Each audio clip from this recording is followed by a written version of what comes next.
Whew. Saan ko ba siya sisimulan? It's currently almost 5 AM dito sa Moncton. And nag-decide lang ako mag-video. Kakatapos ko lang maglaro. And ayun, may isa-share ako sa inyo.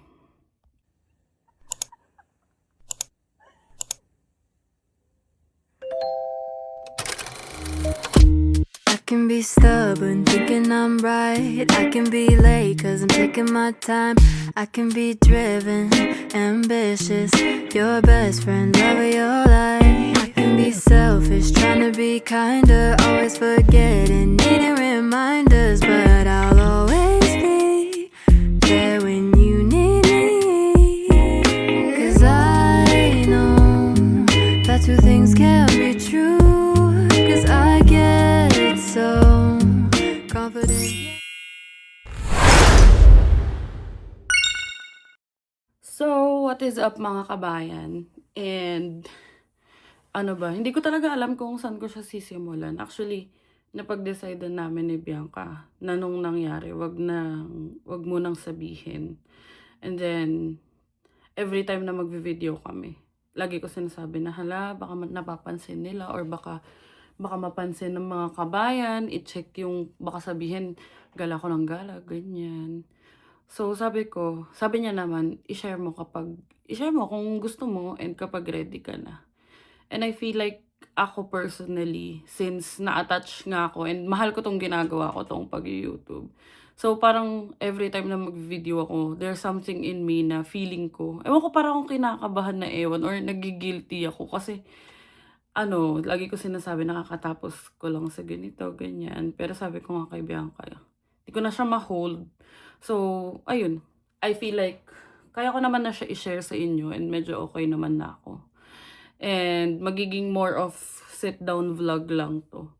Meron akong mga na-record. So, while I share what happened, siguro i-insert ko na lang yung ibang clips na meron ako para siguro pagdating ng panahon, kahit hindi man sobrang ganda yung nangyari, when I look back, siguro masasabi ko na I've gone through that phase and I made it. Pero as of now, ayun nga, lately parang laging ganito. Sumasabay ako sa tulog ni Bianca. Actually, less pa nga yung tulog ko kasi matutulog ako mga 9 AM, tapos magigising ako ng mga 3, ganyan, 2 PM, tapos dire-diretso na hanggang madaling araw na. And I've had episodes of anxiety, tapos nandito na naman ako sa stage kung saan nagkakaroon ako ng panic attacks, ganyan, anxiety attack. Kagabi, nung pagtapos namin maglaro, para akong umiiyak lang ako, nagdadasal ako, tapos yung mga kamay ko para siya naninigas. Yung buong katawan ko hindi ako makagalaw, nakahiga lang ako. Tapos sinachat ko nga si Bianca na ina-anxiety ako. So, bakit nga ba, 'di ba? Ayun na nga, ayun yung i-share ko sa inyo ngayon. So, ayun, as you all know, napasok nga ako sa company nung February 17. And yung napasok ko kasi na role is licensed insurance rep. At first, sabi ko nga, doubtful ako. Like, even before, sinasabi ko na saka ako mag-aaral ulit kapag gusto ko na or kapag MA na ganyan. So, feeling ko factor din na hindi pa ready yung pagkatao ko sa pag-aaral. So, ang siste kasi niyan, ewan ko kung magiging magulo yung kwento ko, pero sana maintindihan nyo. Ano yun kasi, licensed insurance rep, tapos sponsored ng company yung pag-i-insurance, yung pag-exam, ganyan. And, nung pumasok kami, meron kaming 2 weeks to pass the exam. So, ayun, meron kaming 2 weeks, tapos yung mga books is ganito kakapal, tapos 3 books yun. Tapos aside from that, meron pang isang booklet na hindi mo naman siya kailangan i-memorize, kailangan mo siyang intindihin. Pero hindi ko naman i-deny na ako personally, alam ko sa sarili ko na hindi ako best sa reading comprehension kasi nga yung self-pip ko, pinakamababa ko is reading. Mostly inaantok ako, or yung pag-aaral sa akin, it works best kapag nagsusulat or kapag may kausap, ganyan. And, ayun, ano lang siya, meron kaming virtual sessions na 1 hour a day. Pumapasok kami sa office, meron kaming virtual sessions for 1 hour a day. Pero the rest of the day, the entire day is self-review na, which doesn't work for me. Pero nagtatry ako. Hindi naman ako tumatambay lang sa office kasi I know na kailangan ko i-keep yung job. So, ayun na nga, pag nasa office ako, tinatry ko magsulat, sinusulat ko talaga lahat. As in, hindi naman lahat, pero kung ano yung mga important words, yung mga key terms, ganyan, tinatry ko siya isulat kasi alam ko nung college ako, ganun nag-work yung parang pag-process ng information for me. And then, ayun na nga, nung March, nakalimutan ko March 9 yung first exam. So, yung first exam namin, Monday siya. Tapos, ang masakit doon, Friday nag-work from home ako kasi nilalagnat ako. So, Friday nilalagnat ako, Saturday nilalagnat ako. Grabe, as in. Tapos, Sunday, hindi pa ako okay talaga totally. Masama pa yung pakaramdam ko. Tapos, meron akong diarrhea, ganyan, LBM. Pero pinilit ko mag-review the best that I can. Tapos, hindi ako masyadong naglalaro noon kasi alam kong distraction yun. So, naglalaro ako parang timed lang in a day. Tapos, lagi ako nag-aaral. Maski pag nandito ako sa bahay, nagre-review pa din ako. Like, right after work, kakain lang ako, magluluto ng food namin ni Bianca. Tapos, pag alis ni Bianca, magre-review na ako. And then, come Monday, ayun na nga, I'm not feeling well. So, ayun, nag-video ako, ilalagay ko yung video, nung Monday na nangyari, nung pumunta ako dun sa institute to take the exam. Pero hindi ko siya natapos, kasi ayun nga. So, ayun, eto, panoorin nyo yung video.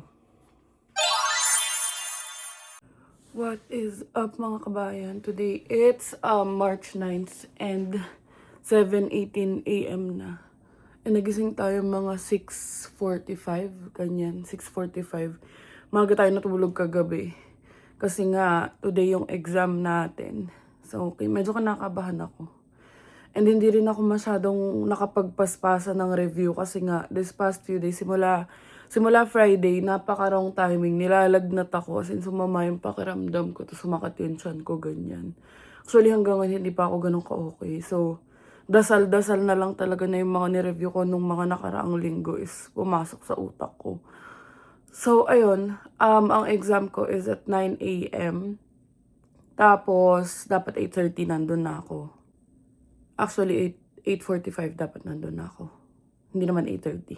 Pero ayun, si Kabayan, pinadaan ko muna ng McDo para bumili ng breakfast. Pauwi pa lang din siya from work.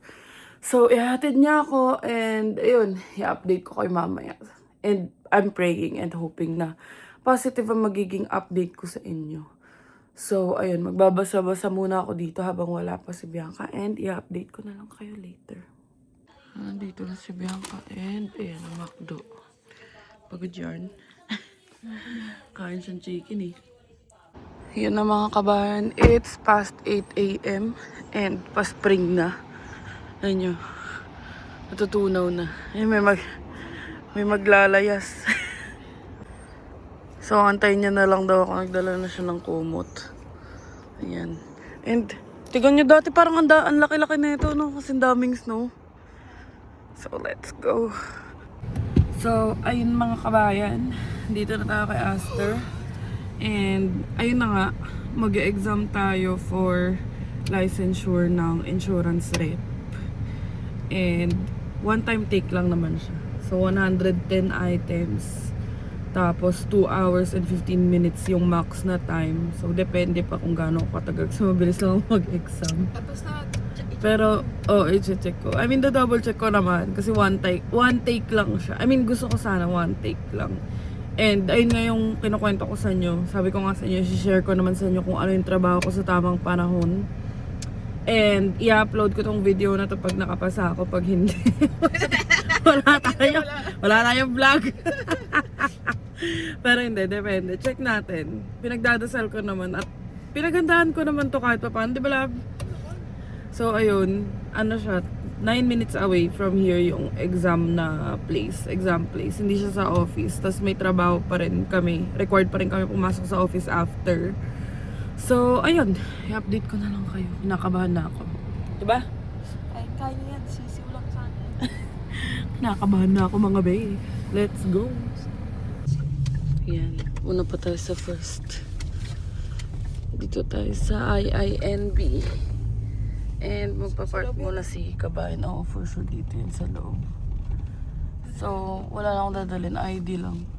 Professional complex. 8:20 pa lang. Pero bababa na ako. Para matapos na, Diyos ko. So, ang dala-dala ko lang is cellphone at saka ID. So, let's go.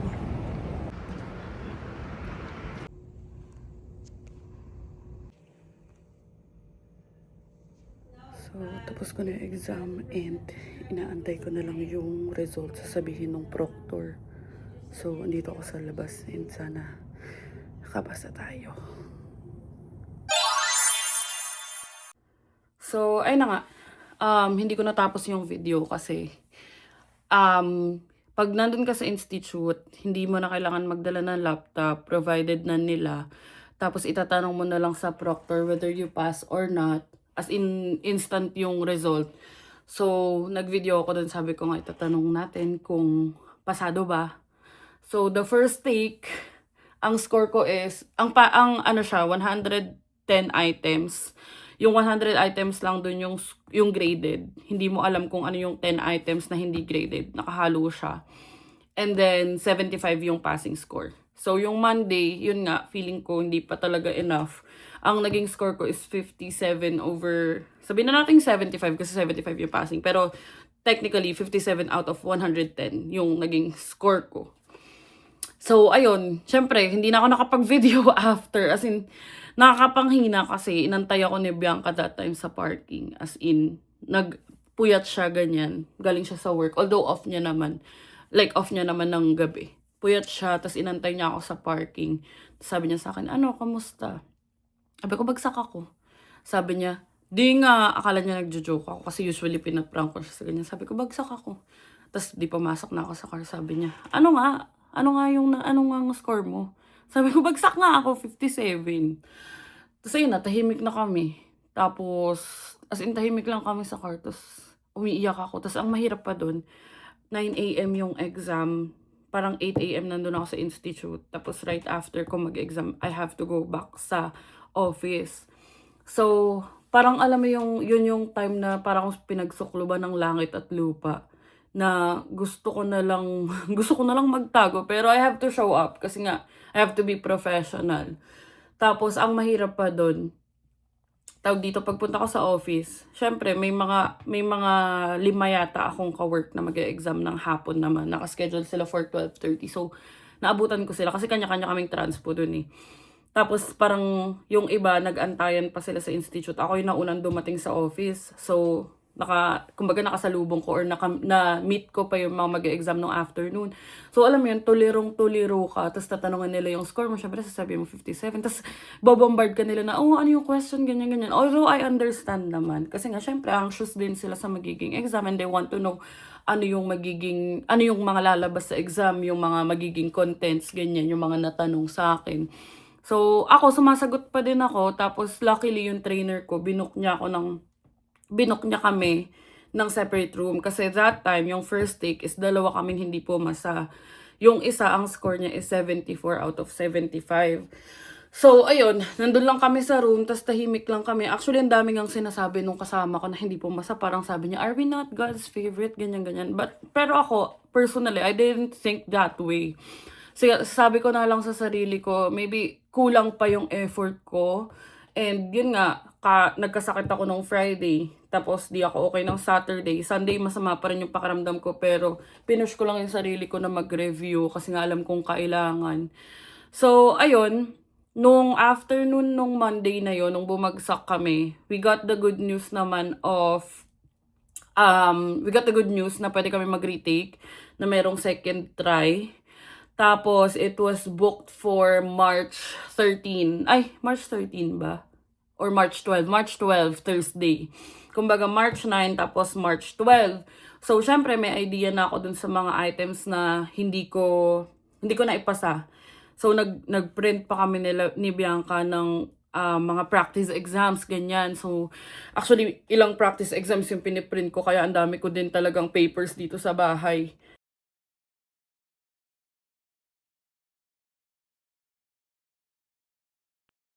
So, ayun, ang dami naming pinaprint, gumastos kami, pero sa akin wala yun. Ang sa akin kasi ang goal ko is talagang makapasa. Tapos nagdadasal talaga ako, sabi ko, Lord, hindi ko goal na maging high score. Nung una, ang goal ko, sabi ko, okay lang Lord, goal ko maging high score, ganyan. Tapos tinanong ko yung company, ang passing rate daw nila is 95%. Tapos lagi ko sinasabi na ayoko mapunta dun sa 5% na hindi nakapasa. So sabi ko, may second chance, kaya siguro 95%. Tapos ayun, tapos nung bumagsak na nga ako nung first try, ang sabi ko na lang kay Lord, Lord, gusto ko pumasa kahit 75 lang, okay lang, as in passing score lang. Your will be done. Laging sa prayers ko, hindi ko alam, nasanay na rin siguro ako na every time na magpe-pray ako, talagang your will be done. Kumbaga yung will ni Lord, yung ano ko, yung guide ko, or like inaasahan ko, or nakakapit ako sa kung ano magiging will ni Lord para sa akin. So, ayun, nag-print kami ni Bianca, review ako, and sobrang thank you dun sa ate ko, si Ate Tiff, kasi aside sa tinulungan niya ako makapasok dito sa work na to, parang talagang daily niya ako tinatawagan. Magka-video call kami, nire-review niya ako. Kaya yung notes ko, yung notebook ko, merong mga Tagalog term, which is pumasok naman siya sa utak ko. Feeling ko pumasok naman siya sa utak ko.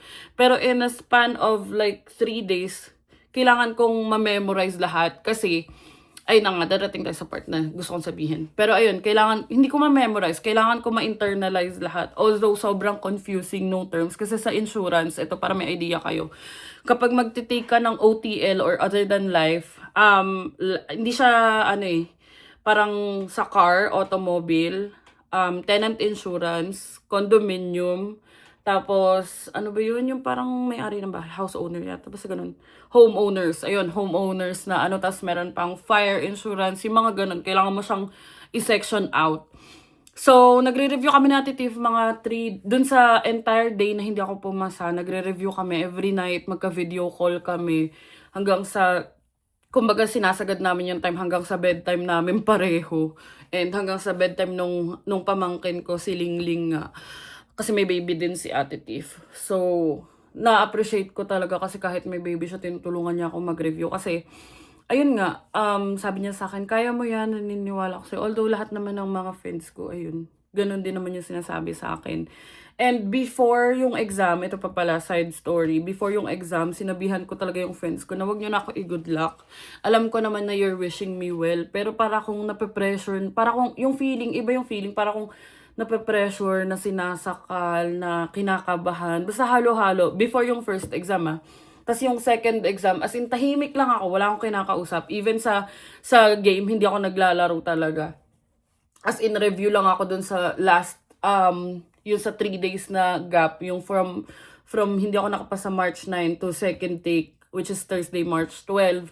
Tapos come March 12, nag-exam ako, hindi ko na ginising si Bianca kasi naawa din naman ako. At saka may pasok din siya nung evening. So sabi ko, magli-lift na lang ako kasi pwede naman ako makisabay dun sa ka-work ko nga kasi nga dalawa kami mag-e-exam. Tapos ayun, nag-exam ako nung second try. Ang score ko is, nakuha ko is 72 out of 75. Sobrang nakakapanglumo kasi 3 na lang. Pero alam niyo ba, ito pa, before tayo makarating dun sa tawag dito, sa result, usually kasi mabilis talaga ako mag-exam. Pero ito yung first time sa buhay ko yata na almost ma-maximize ko yung time kasi bibigyan ka ng 2 hours and 15 minutes. Tapos parang mga 40 minutes tapos na ako. So, ang ginagawa ko dun sa remaining time is binabasa ko siya, ganyan. May mga, siguro ang sure ako, may 2 akong sagot na pinalitan ko nung last minute. Tapos, ewan ko kung nakakasunod kayo sa kwento ko, pero gusto ko lang talagang ma-share sa inyo para at least updated kayo sa nangyayari sa akin. So, ayun. Sabi ko pa, kasi nga 'di ba may 40 minutes remaining pa sa time. So, binasa ko siya, ni-review ko siya, ganyan. Tapos yung last na minutes nung exam, sabi ko, sige, may ano pa ako, may pa-eme pa ako na isasubmit ko siya ng 27 minutes, 30 seconds kasi edad namin ni Bianca, parang loto lang. May isang kagaguhan din talaga ako eh. So, ayun, sinubmit ko siya ng 27 minutes 30, pero nung parang mga 35 minutes pa, nag-pray ako. Tapos, ang sabi ko, ang prayer ko bago ko siya i-submit is sabi ko, Lord, gusto ko po pumasa. Tapos sinabi ko na naman, your will be done. Hindi ko alam. Sabi ko nga, that pala, parang gusto ko siyang bawiin, pero nasabi ko na siya, nasabi ko siya sa utak ko habang, before ko i-submit, habang nandun ako sa laptop na nakaharap. Tapos, ayun, kasi sabi ko para sa akin, basta, ewan ko talaga, naniniwala ako sa will ni Lord. So, ayun, sabi ko, your will be done, tapos sinubmit ko na siya. Tapos, tanong ako dun sa, iba kasi yung proctor that day, nung Thursday. Tanong ako dun sa proctor, sabi ko sa kanya, can I know the score? Can I know my score? Sabi niya, you will receive it right away. Sabi niya, you can check your email. So, lumabas na ako nung institute. Pag-check ko, yun nga, 72 out of 75. So, kinakabahan na ako. Sobrang sama na ng pakiramdam ko. Di ba nga, technically, pag ganun is kailangan mo bumalik sa office. Sabi ko na lang dun sa, tinext ko yung supervisor ko. Sabi ko, I'm not feeling well. I really feel down. I feel sad. Pero dun sa company na yun naman, sobrang understandable naman nila.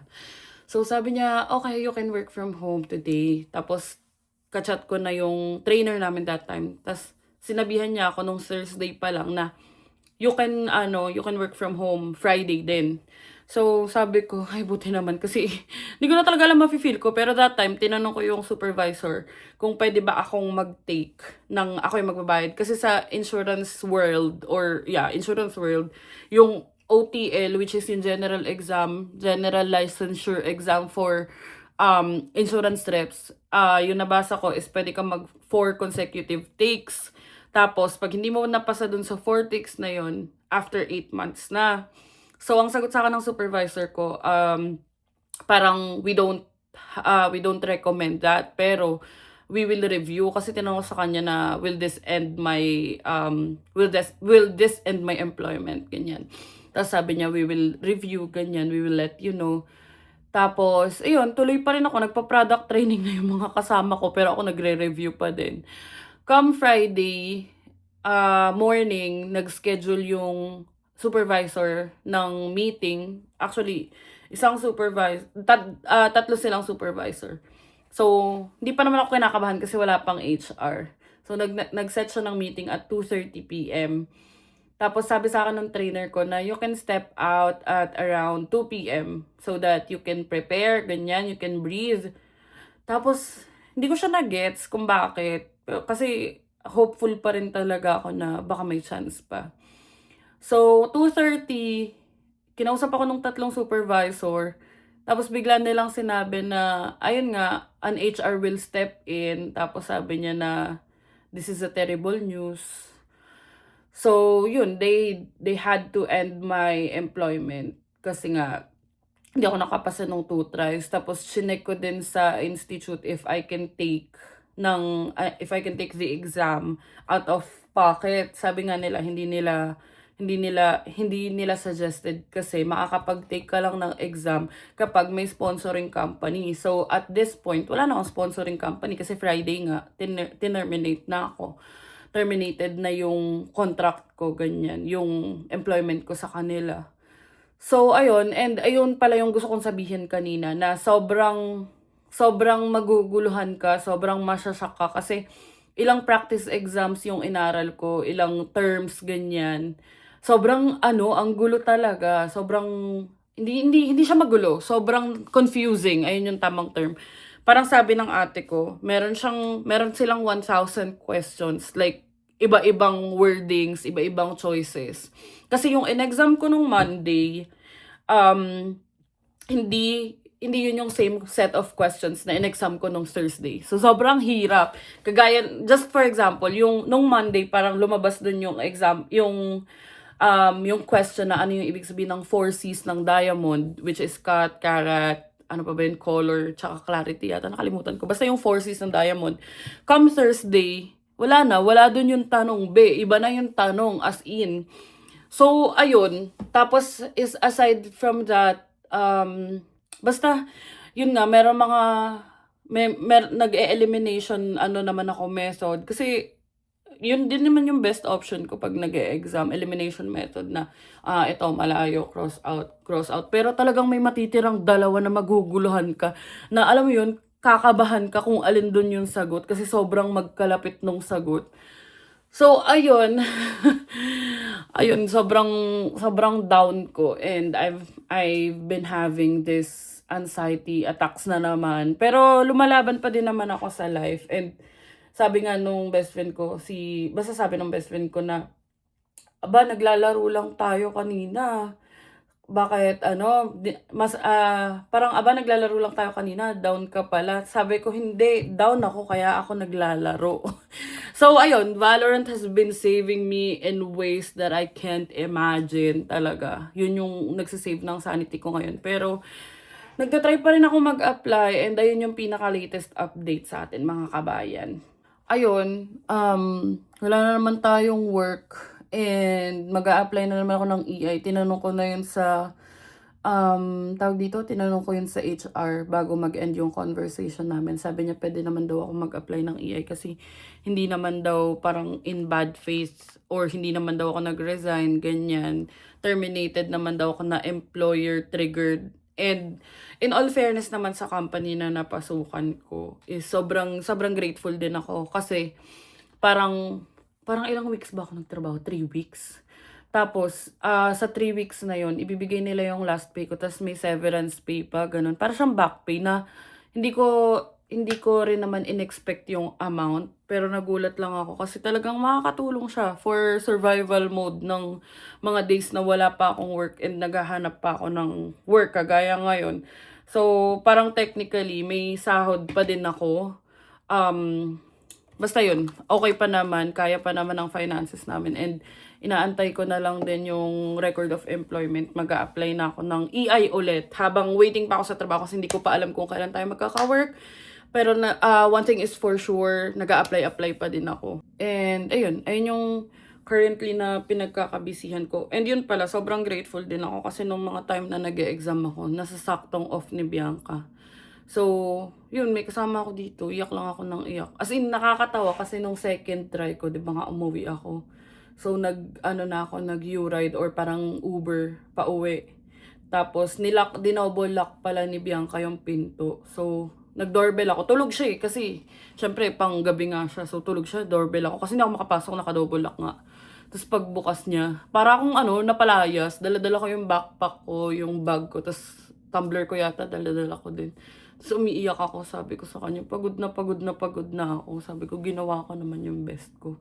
Sabi ni Bianca, alam ko naman ginawa mo yung best mo. Kasi, as in, ang daming sticky notes dyan. As in, hindi ko talaga alam kung paanong paraan ko pa magsasaksak ng information sa utak ko. Pero yun, medyo nakaka-down lang kasi syempre idadoubt mo yung self mo, i-blame mo yung self mo, meron pa ring blame, ganyan. Meron pa ding sayang, ganyan. Pero sabi nga ng papa ko, hindi na para manghinayang ka kasi tapos na yun, nangyari na yun. Tapos sabi naman ng HR, pwede daw ako mag-apply ulit kapag may opening. Pero I don't think ready ako for that. Kaya ganun nga yung nangyari. Pero sayang kasi 3 points na lang. Yun nga, ang kulit eh, no? Wag na nga daw manghinayang eh. Pero ayun, nagdadasal pa din ako. Patuloy pa din ako nagpe-pray na sana talaga makahanap ako ng work na for me.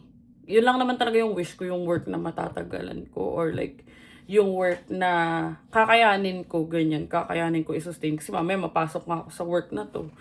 Tapos sabi nga ng mga nakakausap ko na take it as God's redirection as what you're always saying. Kasi nga malay mo hindi makapasok ka nga doon, makapasa ka sa exam, toxic naman pala yung mga makakasama. Yung mga ganun na lang, tinatry mo lang i-gaslight yung sarili mo. Pero ayun, wala na ako sa stage ng panghihinayang. Although meron akong mga depressive episodes kasi hindi naman talaga madaling iwasan. Easier said than done na, okay lang yan, i-shrug off mo na lang, ganyan, tuloy lang ang buhay. Oo, tuloy lang yung buhay, pero pag yung mga ganitong oras, kaya nga naisip ko mag-vlog na lang para at least may ginagawa ko.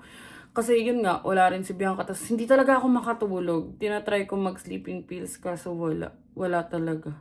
As in, alam mo yung tulog ka, nakapikit ka, pero yung utak mo nakadilat, parang ganun. So, ayun, tinatry ko pa din lumaban, maghanap ng work, tinatry ko pa din mag-apply ngayon. And tinatry kong I'm trying to make myself busy as much as possible. So, naghahanap ako ng mga pwede kong gawin. Kagaya nitong pag-vlog, naglilinis ako dito sa bahay, naghuhugas ako ng pinggan, ganyan. Hapon ng madaling araw nakakatawa kasi hindi nga ako makatulog. Natapos kami maglaro mga 3 a.m. So, dapat tulog na ako technically kasi si Bianca umuwi siya 7:30. Hindi talaga ako makatulog. So, mga 4:30 or mga 5 yata, 5 a.m. Tinatry ko pumikit, wala talaga. So, lumabas na ako ng mga 5 a.m. Ayun, nagluto na lang ako. At least kahit papano, na make sure ko na busog si Bianca kapag umuwi siya. So, ayun, medyo masakit lang sa puso talaga, as in. Ngayon, nagkukwento ko sa inyo. Parang sinasaksak yung loob ko. Parang ang bigat. And hindi ko pa alam kung paano ko i-let go yung gantong feeling. And hindi ko alam kung hanggang kailan. Pero alam ko naman sa sarili ko na strong ako. Pinalaki ako ng tatay ko na Amazona. At lalaban ako sa buhay. Maybe that job is not for me. And I'm praying na yung job na for me is dumating at the right time. So, ayun lang naman ang update ko, mga kabayan. Sobrang daldal ko na. Actually, nag-video pa nga ako nung gabi bago ko mag-exam. Ewan ko, insert ko na lang din dito. Ayun nga, sabi ko nga na ayokong i-upload yung vlog. Kasi ready na ako. As in, gustong-gusto ko siya i-share sa inyo. Ready na ako i-share kung ano yung work ko, ganyan. Pero sabi ko nga, nung bumagsak ako ng first try, ayoko naman i-share sa inyo yung negative news. Pero, ayun nga, things didn't go as planned and that's okay. And siguro ang gusto ko lang i-share sa inyo is, ganun talaga ang buhay. Hindi siya palaging masaya. Hindi palaging colorful. Hindi palaging pabor sa'yo. Meron talaga mga moments na itetest ka kung hanggang saan ang kaya mo. And I feel like ayun yung nangyayari sa akin ngayon. So, sabi nga nila, hanggat may buhay, may pag-asa. Sobrang cliche, pero yun na lang din yung pinangkakapitan ko ngayon. And I'm trying to, ayun pa pala, na-meet ko si IJ and Francis on the most lowest point of my life. Yun yung talagang, parang the next day after ko mag-exam na second try. Naka-shades pa ako. Nag-mall ako, naka-shades ako kasi nga namamaga yung mata ko. Tapos nag-grocery kami, naka-shades din ako. Tapos bigla nila akong tinawag. Tapos ayun, nag-share sila ng stories nila and it gave me hope.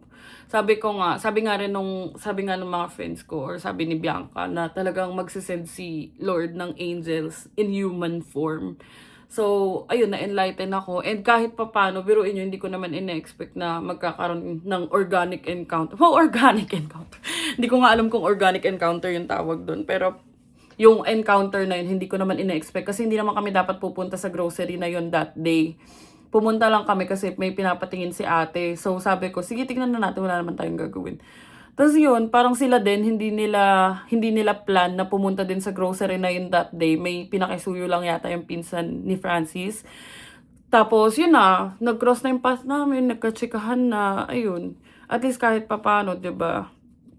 Sobra akong nabigyan ng life ulit nung narinig ko yung mga stories nila, inspiring din naman. And it's not my story to tell, sorry. Pero ayun, sobrang inspiring din talaga ng story nila. And ayun, nag-thank you ako sa kanila nung when we went home. Nag-thank you ako kasi nga sabi ko nga hindi nila alam kung paano nila na brighten up yung day ko kahit gabi na. So, sobrang thank you sa kanila talaga. And syempre kay Bianca, talagang di niya ako sinusukuan, be. Sabi niya sa akin, okay lang yan, ginawa mo naman yung best mo eh. And yun lang, feeling ko yun yung mga something na small details na sobrang grateful ako. Si Danny na araw-araw kong ginugulo. Kala nyo ganyan-ganyan lang si Danny. Araw-araw ko siyang tinatawagan, be. As in, pag wala akong magawa kahit tulog pa siya, ay hindi, beg, bumangon ka dyan. Kailangan ko ng kausap. Tapos yun nga, siya yung kalaro ko din most of the time. Kasi pag nagla-login ako, online siya. So, ayun. Iba talaga, as in iba talaga. Chinat ko na yung papa ko kagabi. Sabi ko nga, sobrang di ko na alam, ina-anxiety ako kagabi. Pero ayun, tuloy lang ang buhay mga kabayan. Shinare ko lang sa inyo and feeling ko kasi deserve nyo din malaman. Kasi nga, ewan ko, basta feeling ko responsibility ko na i-share sa inyo. Pero hindi man right away, alam kong i-share ko sa inyo kasi lagi rin kayo nandyan para sa amin. So, ayun. Yun lang ang ating recent update. And ano lang to, mostly talking vlog lang. So, sana na-gets nyo yung kwento ko kahit papano. And sana kind comments lang yung mababasa ko. Kung hindi, baka i-delete ko na lang talaga, be. Baka gumive up na yung nag-iisang strand ng mental health ko na kumakapit. Charing. Pero ayun. So, dito ko na itatapusin tong vlog na to kasi magpa-prep na ako ng food at pauwi na si Bianca. Sabi ko nga sa inyo, 5 AM na kanina. Hindi ko na alam kung ilang minutes na tong video na to. So, thank you so much for watching mga kabayan. And thank you so much sa patuloy na pagsubaybay sa amin. And please don't forget to like, share, and subscribe to our YouTube channel, Adventures in Canada. Follow us on our Facebook page, Adventures in Canada din. And follow us on TikTok, Adventures in Canada din. And thank you so much for watching mga kabayan. And see you on the next one.